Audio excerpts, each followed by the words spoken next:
आम्ही कुरवड्यासाठी गहू भिजू घातले होते. गहू भिजू घातलेले आम्ही मिक्सरमधून काढले. चिक रात्री काढला होता आणि सकाळी आम्ही 5 वाजता उठून आदण ठेवलं.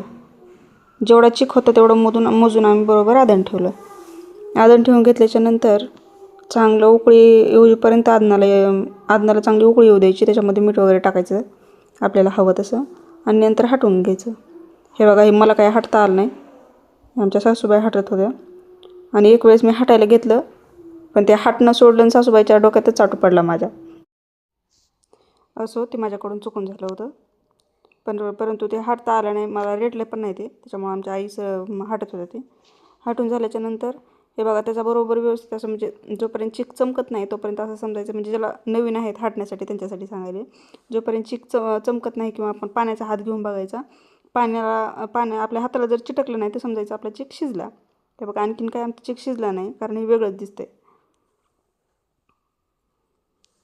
ते व्यवस्थित असं चमकायला की समजायचं आपला चिक हे झाला. माझं पातेलं मोठं असल्यामुळे त्याच्यावर झाकायला आम्हाला काहीच भेटलं नाही.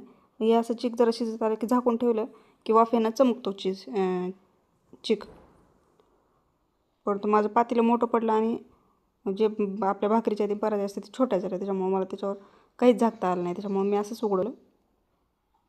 खाली चिटकून आहे त्याच्यामुळे आमच्या आई हटत राहिल्या होत्या सारखंच.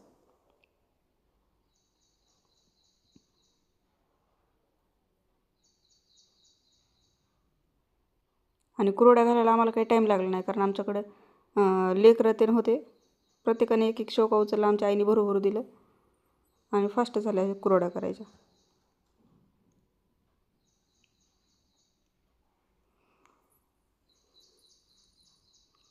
माझ्याकडे पातेलं धरायचं काम होतं.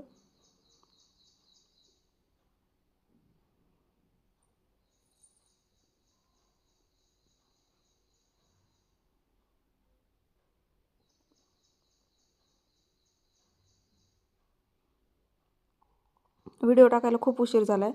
उन्हाळ्यातला व्हिडिओ आहे हा. परंतु तुम्हाला जेव्हा कुरवड्या करायच्या त्यावेळेस तुम्ही बघू शकता. खूप दिवस झाले एडिटिंग करेन म्हणते, परंतु ह्याचं काही एडिटिंग मला करणं झालं नाही. त्याचा आत्ता योग आला, त्याच्यामुळे मी आत्ता व्हिडिओ टाकते. हे बघा, अशा मी कुरवड्या करून घेतल्या. एकदम पांढऱ्या शुभ्र कुरवड्या झालेल्या आहेत.